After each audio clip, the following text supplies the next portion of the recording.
Halo kawan sehat, hari ini kami sekeluarga ingin healing tipis-tipis nih ke salah satu tempat wisata favorit di Kabupaten Semarang. Candi Gedung Songo di kaki Gunung Ungaran. Dari rumah kami, perjalanan ke Gedung Songo sekitar 1 jam. Sepanjang jalan, pemandangan Gunung Ungaran mulai kelihatan dan itu bikin hati makin adem. Kalau kamu cari tempat wisata yang nggak terlalu jauh tapi bisa recharge, ini salah satu pilihan terbaik. Sampai di lokasi, kejutan menyenangkan pertama adalah tempat parkirnya. Saat ini sudah rapi, teduh, dan ada bangunan pelindung. Tarifnya cuma 5.000 dan ada tiket resmi. Ini kecil tapi penting karena transparansi itu bikin wisata makin nyaman. Di gerbang utama, suasananya tertata, bersih, dan rapi. Proses beli tiketnya juga cepat. Kami datang pada hari Sabtu, harga tiketnya 15.000. Harga yang terjangkau untuk pengalaman wisata selengkap ini. Anak-anak juga bisa masuk dengan nyaman.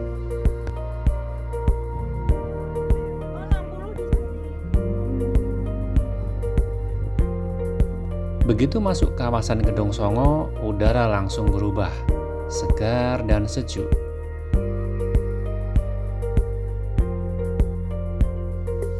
Sepuluh meter dari pintu gerbang masuk, di sebelah kiri terdapat musola. Jalan kaki sedikit demi sedikit, kita bisa menikmati nyamannya akses jalan di sini. Dan yang menyenangkan, ada banyak warung yang rapi, jadi nggak perlu takut kelaparan. Kita juga akan disambut oleh guide yang akan menjelaskan perjalanan dari Candi 1 sampai dengan Candi 9 menggunakan kuda. 50 itu gimana mas? Tarif kuda untuk semua akses ke 9 candi 120.000. Ini ada kebun kopi hutan pinus. Nanti di puncak lihat candi-candi, turun dulu, lanjut air panas, candi 3, candi 2, candi 1 balik ke sini. Dari Candi 1 kita bisa melihat megahnya Gunung Sindoro dan Sumbing. View-nya luar biasa. Kalau kamu suka foto-foto atau sekedar duduk menikmati alam, ini spot yang wajib.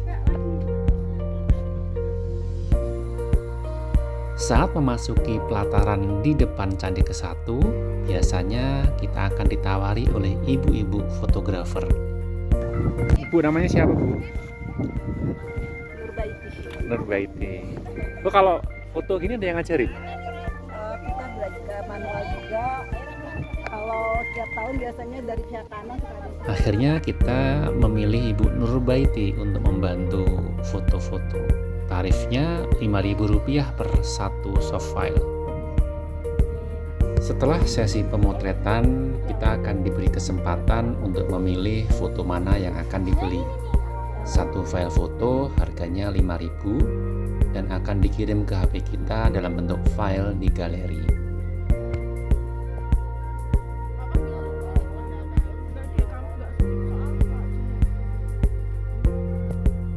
Candi Gedung Songo ini dibangun sekitar abad ke-8 oleh Wangsa Sanjaya dari Mataram kuno. Candi-candinya tersebar di lereng gunung. Katanya dulu dipakai untuk tempat pemujaan Dewa Siwa. Bayangin ya, ribuan tahun lalu, tempat ini sudah dipilih untuk menepi, mencari ketenangan, dan mendekat pada Tuhan. Dan hari ini, aku dan keluargaku juga ke sini untuk hal yang sama. Menepi sejenak, menikmati alam. Kamu pun juga bisa. Perjalanan menuju candi kedua mulai menanjak. Jalurnya berbatu, tapi nggak terlalu sulit dilalui. Di sebelah kanan jalan, kita akan menjumpai hamparan tanaman sayur yang menemani langkah kita. Di tengah jalur ada puluhan warung kecil berjejer rapi, jual gorengan hangat, teh manis, sampai kopi hitam yang menggoda. Kita bisa berhenti sebentar atau lanjut naik sambil menikmati momen.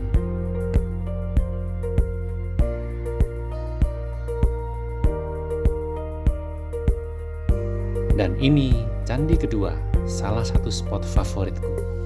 Bangunannya tampak utuh dan megah. Candi kedua dan beberapa candi lainnya di Kompleks Gedong Songo mulai dipugar pada tahun 1972.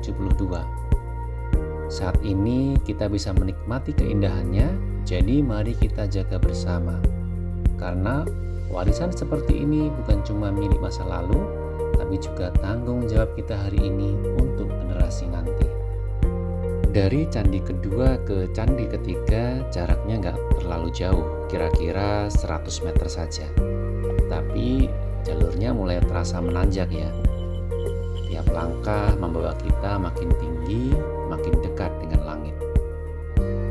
Kalau cuaca cerah, dari sini kita bisa melihat rawa pening membentang seperti cermin alami.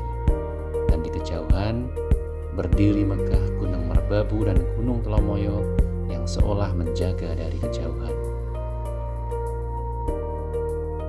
Dari candi ketiga ke candi keempat jaraknya sekitar 400 meter. Di tengah perjalanan kita akan melewati salah satu spot unik di Gedong Songo, yaitu sumber air panas alami yang mengandung belerang. Uapnya keluar langsung dari tanah, aromanya khas langsung terasa begitu kita mendekat.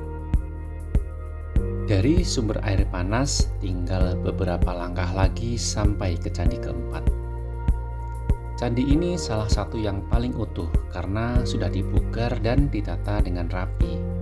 Strukturnya masih jelas terlihat menggambarkan arsitektur candi Hindu abad ke-8, tempat pemujaan Dewa Siwa. Meski bukan candi tertinggi, justru disinilah aku memilih berhenti. Kadang perjalanan gak harus sampai puncak, yang penting cukup untuk menyadarkan kita betapa kecilnya kita di hadapan alam dan betapa berharganya waktu bersama orang terdekat. Perjalanan turun dari candi keempat ke arah candi ketiga kelihatannya sih gampang, tapi ternyata tetap bikin ngos-ngosan juga. Terima kasih sudah ikut jalan-jalan bareng keluarga kecil kami hari ini. Kalau kamu suka vlog seperti ini yang santai, jujur, dan penuh makna, jangan lupa like, share, dan subscribe ya. Sampai ketemu di cerita berikutnya bersama Bapak 40+.